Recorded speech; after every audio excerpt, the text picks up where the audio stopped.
আপনাদের জান মান ইজ্জত আব্রু সবকিছু নিরাপত্তার দায়িত্ব আমাদের। আমরা হয়তো ইসলামী শরঈ বিধানের কারণে আপনাদের পূজার জন্য আমরা হয়তো কোনো সহযোগিতা করতে পারবো না ফাইন্যান্সিয়াল, তবে আপনাদের কেউ যদি অসুস্থ হয়, আপনাদের কেউ যদি অভাব অনটনে থাকে, আমরা তাদেরকে সহযোগিতা করতে পারবো, সেটা আমাদের কোরআনেও বলা আছে।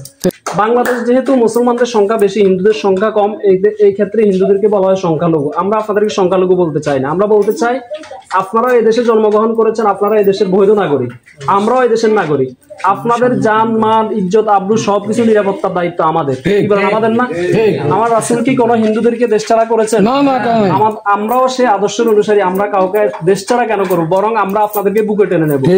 আমরা হয়তো ইসলামী শরঈ বিধানের কারণে আপনাদের পূজার জন্য আমরা হয়তো কোনো সহযোগিতা করতে পারবো না ফাইন্যান্সিয়াল, তবে আপনাদের কেউ যদি অসুস্থ হয়, আপনাদের কেউ যদি অভাব অনটনে থাকে, আমরা তাদেরকে সহযোগিতা করতে পারবো, সেটা আমাদের কোরআনেও বলা আছে।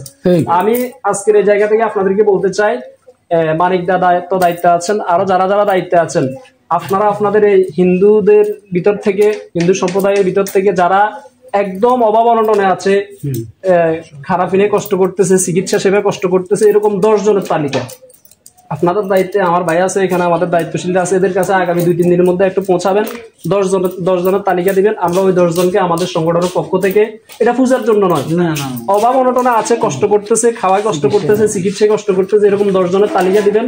আমরা ওই 10 জনকে আমাদের সংগঠনের পক্ষ থেকে আমাদের সামর্থ্য অনুযায়ী আমরা একটু সহযোগিতা করার চেষ্টা করি। এটা সহযোগিতা না, জাস্ট আমরা একটু আপনাদের সাথে সেবা করব। আপনারা কি আমাদের এই সেবাটা নিতে প্রস্তুত আছেন? সর্বশেষ আপনাদেরকে বলতে চাই, আপনাদেরকে একটা ভুল মেসেজ আমার ভাই বলেছেন, দীর্ঘ সময় দিয়ে আসা হয়েছিল যে জামাত ইসলামী যদি কোনো এক সময় ক্ষমতায় আসে হিন্দুদেরকে দেশছাড়া করবে, এরকম একটা মেসেজ আপনাদের কাছে দেওয়া হয়েছে। আমাদের আল্লামা সাঈদী তিনি বারবার তার ওয়াজ মাহফিলে বলেছেন, আজকে আমরাও আপনাদের এই জায়গায় দাঁড়িয়ে বলি, আজকের এই সময় পর্যন্ত যে দল যখনই ক্ষমতায় এসেছে আপনাদের সম্পদের অপব্যবহার হয়েছে, আপনারা নিরাপত্তাহীনতায় ভুগেছেন। আল্লাহ তাআলা খুশি হয়ে যদি আমাদেরকে রাষ্ট্রীয় ক্ষমতা দেন এবং আমাদের স্থানীয় পর্যায়ে যাদেরকে প্রার্থী ঘোষণা করা হয়েছে তারা যদি বিজয়ী হয়ে আসে, আপনারা অতীতের যে কোনো সময়ের চাইতে নিরাপদে থাকবেন ইনশাআল্লাহ। আমরা আপনাদের সম্পদের, ইজ্জতের, সকল কিছু নিরাপত্তার প্রতিশ্রুতি দিয়ে আজকে আমরা এখানে এসেছি কষ্ট করে, আপনারাও আমাদের কথাগুলো শুনেছেন, এজন্য আপনাদেরকে আমাদের সংগঠন বাংলাদেশ জামাত ইসলামী 5 নং সরজুবলি ইউনিয়নের পক্ষ থেকে মোবারকবাদ জানাচ্ছি। আপনাদের সকলের সুস্বাস্থ্য, দীর্ঘ নেক হায়াত, সুন্দর জীবন কামনা করছি। আল্লাহ যেন আপনাদের সবাইকে কবুল করেন।